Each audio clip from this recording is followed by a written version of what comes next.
Egotastic card time. Okay, you guys, look, I didn't even want to do this video, okay? Not at night. I don't like doing these at night. It's scary out here, okay? I'm JP. Welcome back to Talking The Orville on Egotastic FunTime. My camera's position weird. Hello, I'm right here, you guys. Okay, so I didn't want to do this video, but I just watched the latest episode of The Orville Identity Part 1. I was going to wait until the morning. We just did the Talking The Orville live pre-show explosion just a little bit ago. And I told you guys then, hey, I'm going to watch it tonight. And then I'll get up in the morning and I'll do the card time video, first impressions. But no, this episode, you guys, was so jacked up. What are we gonna do? What are we gonna do? I'm freaking out right now. This is insane. Of course, if you're watching this, I would assume that you watched the episode and you're freaking out as well. I don't know how we're gonna move forward. John Cassar, the director, producer of the show, he said that this is a game changer. This changes everything. Yeah. How can we get Isaac back? They threw him a party. They gave him cake, man. I can't even talk, okay? How are we going to get Isaac back? Obviously, Isaac is probably conflicted. Of course, he's conflicted. His subroutines have adjusted to Claire and the boys and the Orville. But he's with his people right now. Also, okay, I'm not going to do a recap. We'll do that in the full review, which is going to be a doozy, let me tell you. Okay, so there's that one scene at the end when the ship is being boarded by the Kaylon, which, oh my God, we are Kaylon of Borg. Resistance is futile, okay?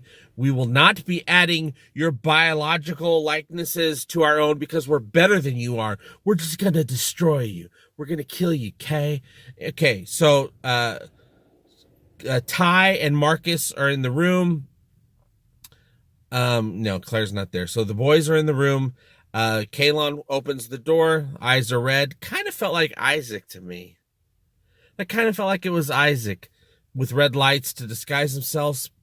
But then he's going to save the boys is what I'm guessing. Because, I don't know. I've gotten good at recognizing the different helmets for the different Kaylon, even though it's the first time we've ever met other Kaylons. That felt like Isaac's helmet to me. You guys, how are we going to get Isaac back?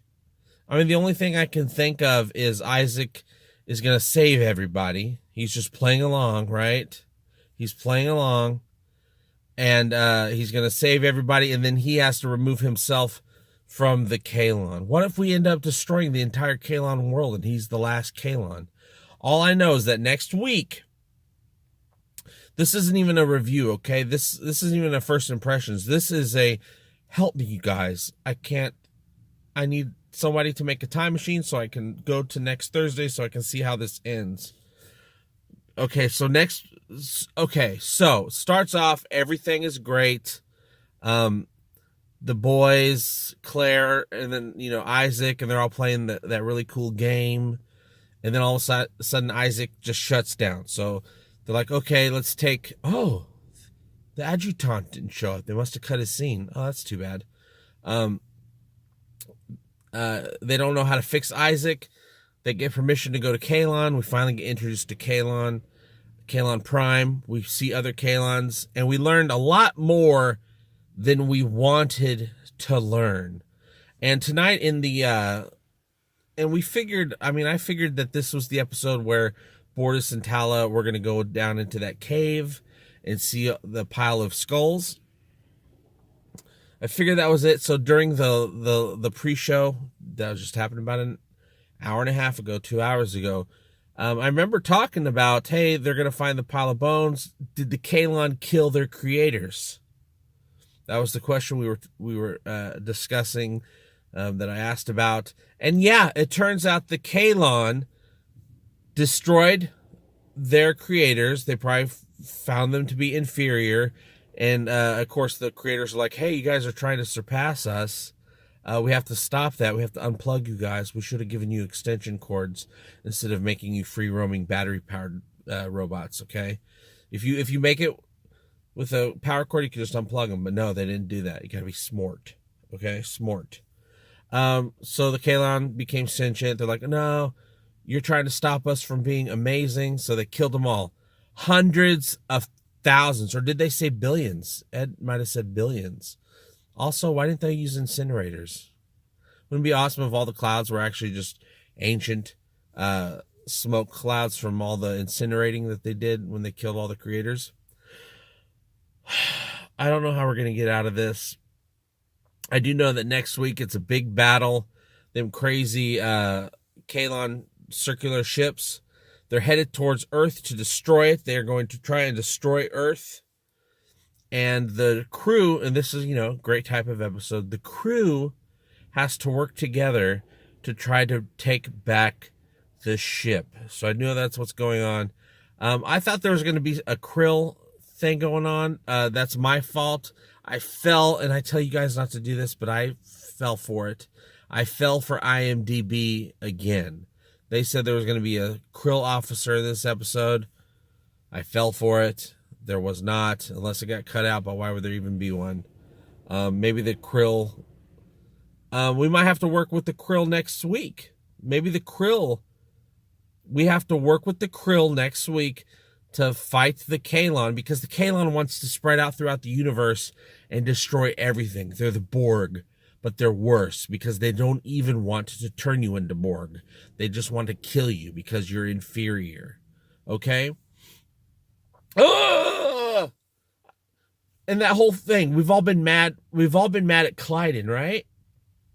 Because Clyden was all super prejudiced last week, and he was kind of a dick and primal urge, just killing people, killing Bortus, whatever. Stop killing Bortus, Clyden. Just stop it. Hey, I have no problems with Clyden anymore. We got bigger problems with Isaac, you guys. Man, and then the whole ending where all of a sudden, and that was great, okay? That was great when Ed and Kelly are talking, and the Kaylon haven't made a decision of whether they're going to join the Union or not. And Ed figured out, hey, something's wrong. This is a binary decision. It's a yes or no, join or not join. It's binary. That's the simplest function for an artificial life form. And they can't do that. They're stalling. And it turns out they're stalling because I guess they're trying to figure out how to take over the ship, the best way to do it so that they can take the ship. I guess they were deciding on whether or not they're going to kill everybody in the universe. God, Kaylons are the worst. Kaylons are the worst. All that dancing Fred Astaire stuff, come on. So this whole time, ever since the pilot episode, Isaac has been there. He's as a spy for the Kaylon. He's been telling them everything. He didn't care about, learning about humans so that they can join the Union. He was learning about humans so they could decide whether or not to eradicate humans or not. Oh my God. Now I would think the Kaylon would decide to keep the Caliban. You remember the Caliban from episode 2, Command Performance last season, the red dudes with their zoo. Crazy little zoo. Because they're like superior. I don't know what to do about this, you guys. I did not see any of this coming. I knew as of this morning that we were going to be visiting Kaylon. I mean, you guys were at the pre-show. I mean, some of you were. And we're looking at pictures of Kaylon. At first, when I first saw the trailer, I thought we might be accidentally stumbling upon the Krill homeworld because it was covered in clouds. And we know that the Krill homeworld is completely shrouded in darkness. Of course, now the Krill do have access to Billy Joel, so good on you, Krill. Anyway, Uptown Krill. They're just making sure everybody believes in Avis. Okay, I didn't write the lyrics. I didn't have time to think about that. It just popped out. Okay, you guys. I have nothing else to say. I'm still in awe. I just finished watching this 10.5 minutes ago. I finished watching the episode and I rushed out here because I'm like, we got to talk about this right away. I am just perplexed. I'm a little bit verklempt, okay? I'm going to start my review tomorrow. I'm tired now. I'm tired. Tired from all of that. I mean, come on. Kaylons with machine guns in their heads? Come on. That's not cool. That's nightmare fuel. That's like the Babadook. Okay, so. Okay, that's it. That's all I wanted to talk about today, and I talked about it. I yelled about it. I blabbered on about it because I don't know what to say. I just pressed record. This is Egotastic raw time. Just in the raw. Didn't even think about what I was going to say because I don't know what to say. I am Isaac Cutis of Borg, and we're going to destroy all your worlds. So what did you guys think of the part 1 of Identity for the Orville season 2 episode 8? Are you excited to see the exciting conclusion next week with Identity part 2? How are they going to get out of this jam? We need help. We need to redeem Isaac somehow. We just got that huge team of security for Tala, and now they're all dead. They're all dead. Good job, Isaac. We just hired those fools, and they're all dead now. You can let me know what you think by joining the conversation below. And thank you so much for liking, sharing, and supporting my stupid show. If next week is as exciting as this week, then I'll have to do another car time video nights, which I'm not a fan of. But I'll see you very soon. I'll see you tomorrow.